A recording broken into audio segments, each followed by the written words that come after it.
नमस्कार। Divine audio book में परमहंस योगानंद जी की योगी कथामृत प्रकरण 37 मेरा अमेरिका गमन भाग 2। अंत में उन्होंने गंभीरता के साथ कहा, ईश्वर साक्षात्कार की वैज्ञानिक प्रणाली क्रिया योग का अंततः सब देशों में प्रसार हो जाएगा और मनुष्य को अनंत परमपिता का व्यक्तिगत इंद्रियातीत अनुभव कराने के द्वारा ये राष्ट्रों के बीच सामंजस्य सौहार्द स्थापित कराने में सहायक होगा। अपनी अनंत शक्ति से युक्त दृष्टि मुझ पर डालकर अपने ब्रह्म चैतन्य की एक झांकी मुझे दिखाते हुए परम गुरु ने मुझ में नई शक्ति का संचार कर दिया। यदि आकाश में कभी सहस्त्र सूर्य एक साथ उदित हो सकें तो उसमें उत्पन्न प्रकाश भी इस महान विश्व रूप के प्रकाश के सदृश कदाचित ही हो। थोड़ी ही देर में बाबा जी ये कहते हुए दरवाजे की ओर बढ़े, मेरे पीछे आने का प्रयत्न मत करना, तुम्हारे लिए वो संभव भी नहीं होगा। बाबा जी दया कीजिए, चले मत जाइए, मुझे अपने साथ लेते जाइए। मैं बार बार पुकार रहा था। उन्होंने कहा, अभी नहीं, फिर कभी। भावावेग में मैंने उनकी चेतावनी की परवाह नहीं की।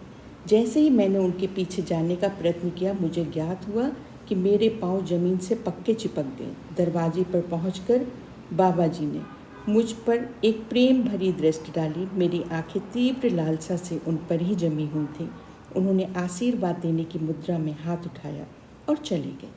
कुछ मिनटों बाद मेरे पांव जमीन से छूटे। मैं वहीं बैठकर गहरे ध्यान में लीन हो गया, न केवल मेरी प्रार्थना का उत्तर देने के लिए ही बल्कि बाबा जी का दर्शन करा देने के लिए भी। मैं ईश्वर को बारंबार धन्यवाद देने लगा। मुझे ऐसे लग रहा था मानो चिर युवा आयु विहीन प्राचीन परम गुरु के स्पर्श से मेरा शरीर पावन हो गया था। उनके दर्शन की तीव्र लालसा मुझे लंबे समय से थी। अभी तक बाबा जी के साथ मेरी इस भेंट की बात मैंने किसी को नहीं बताई। इस घटना को अपने मानवीय अनुभवों में सबसे पवित्र अनुभव मानकर मैंने इसे अपने हृदय में छिपा लिया था। परंतु मुझे लगा कि इस आत्मकथा के पाठकों को विश्व में रुचि लेने वाले एकांतवासी बाबा जी की वास्तविकता पर अधिक विश्वास होगा यदि मैं ऐसी घटना का वर्णन कर दूं जिसमें मैंने उन्हें स्वयं अपनी आँखों से देखा है। इस पुस्तक के लिए मैंने आधुनिक भारत के योगी अवतार परम गुरु का एक चित्र भी एक चित्रकार की सहायता से बनवाया था। अमेरिका के लिए प्रस्थान करने के एक दिन पहले मैं श्री युक्तेश्वर जी की पावन उपस्थिति में बैठा था। उन्होंने अपने ज्ञान युक्त शांत स्वर में मुझसे कहा, भूल जाओ कि तुम्हारा जन्म हिंदू समाज में हुआ था, परंतु अमेरिकी लोगों के भी सारे ही तौर तरीके मत अपना लेना। दोनों समाजों के केवल उत्तम गुणों को ही ग्रहण करना। तुम ईश्वर की संतान हो। अपने इस सच्चे स्वरूप को सदा याद रखना। पृथ्वी पर चारों ओर विभिन्न जाति वंशों में बिखरे हुए अपने बंधुओं के सर्वश्रेष्ठ गुणों को खोजो और उन्हें आत्मसात कर लो।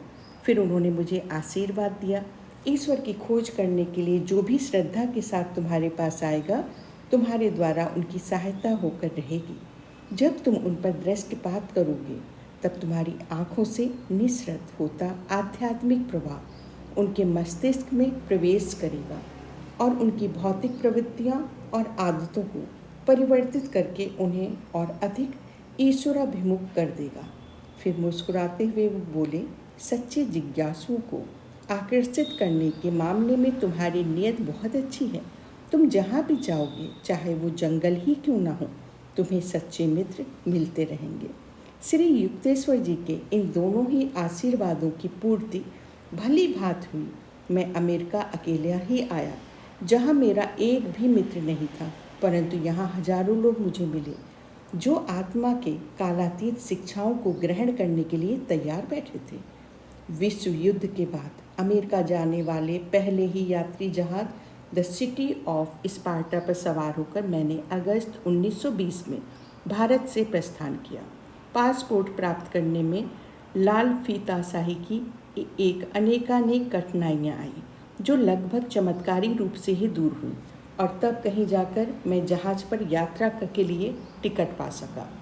2 महीनों की समुद्री यात्रा के दौरान जहाज पर एक सहयात्री को पता चल गया कि मैं बॉस्टन सम्मेलन के लिए भारत की प्रतिनिधित्व बनकर जा रहा हूँ।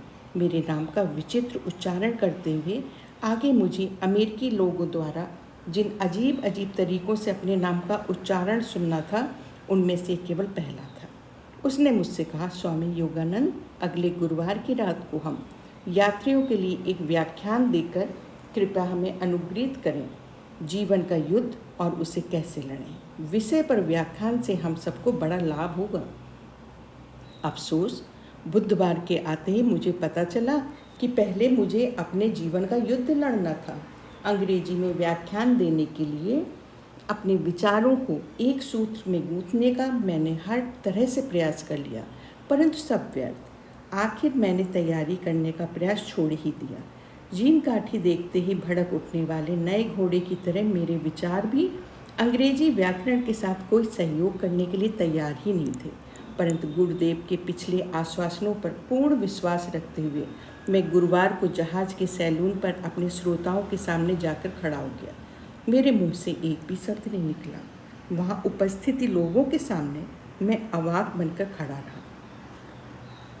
मेरी सहनशीलता का ये युद्ध लगभग 10 मिनट तक चलता रहा। उसके बाद श्रोताओं को मेरी परिस्थिति का आकलन हो गया और वो हंसने लगे। उस क्षण की परिस्थिति मेरे लिए तो हंसने लायक नहीं थी। क्षुब्ध होकर मन ही मन मैं गुरुदेव से प्रार्थना करने लगा। तुम बोल सकते हो, बोलो। उनकी आवाज़ तत्क्षण मेरी चेतना में गूंजी। उसी के साथ मेरे विचारों ने तुरंत ही अंग्रेजी भाषा के साथ दोस्ती कर ली। 45 मिनट तक व्याख्यान चलता रहा और अंत तक श्रोतागण तन्मय होकर सुनते रहे। इस व्याख्यान के कारण अमेरिका में विभिन्न संस्थाओं के समक्ष बाद में व्याख्यान होने के लिए कई निमंत्रण मुझे उसी समय मिल गए। बाद में प्रयास करने पर भी उस व्याख्यान में मैंने जो कुछ भी कहा उसमें से एक शब्द भी मुझे कभी याद नहीं आ सका। सावधानीपूर्वक जब मैंने यात्रियों से पूछताछ की तो अनेक लोगों ने मुझसे पता लगा कि आपने शुद्ध और सही अंग्रेजी में अत्यंत प्रेरणास्पद व्याख्यान दिया है। ये आनंददायक उत्तर सुनकर मैंने समय पर सहायता करने के लिए विनम्रतापूर्वक अपने गुरुदेव का धन्यवाद दिया और इसके साथ ही मुझे नए सिरे से फिर एक बार ये एहसास हो गया कि देश काल की सीमाओं को ध्वस्त कर वे सदा ही मेरे साथ हैं। मैं व्याकुल होकर प्रार्थना करता रहा, करुणा सागर प्रभु, आप ही मेरी एकमात्र प्रेरणा बनने की हैं। कृपा करिए। द सिटी ऑफ स्पार्टा सितंबर के उत्तरार्ध में वास्टन के बंदरगाह में खड़ा हो गया। 6 अक्टूबर 1920 को मैंने धर्म सम्मेलन में जाकर अमेरिका में अपना पहला व्याख्यान दिया। व्याख्यान का अच्छा स्वागत हुआ। मैंने राहत की सांस ली। अमेरिकन यूनिटेरियन एसोसिएशन के विशाल हृदय सचिव ने सम्मेलन पर प्रकाशित एक विवरण में अपना मत इस प्रकार व्यक्त कर दिया। रांची के ब्रह्मचार आश्रम से आए प्रतिनिधित्व स्वामी योगानंद ने अपनी संस्था की ओर से सम्मेलन का अभिनंदन किया। धारा प्रवाह अंग्रेजी में ओजस्वी वक्तृत्व के साथ उन्होंने धर्म विज्ञान पर दार्शनिक स्वरूप का व्याख्यान दिया, जिसे बड़े स्तर पर वितरण करने के लिए एक पत्रक के रूप में छाप दिया गया है। अपने व्याख्यान में उन्होंने कहा कि धर्म सार्वभौमिक है और एक ही है। रीत रिवाज और रूढ़ प्रथाओं को सार्वभौमिक नहीं बनाया जा सकता, परंतु धर्म में निहित सामान्य तत्व को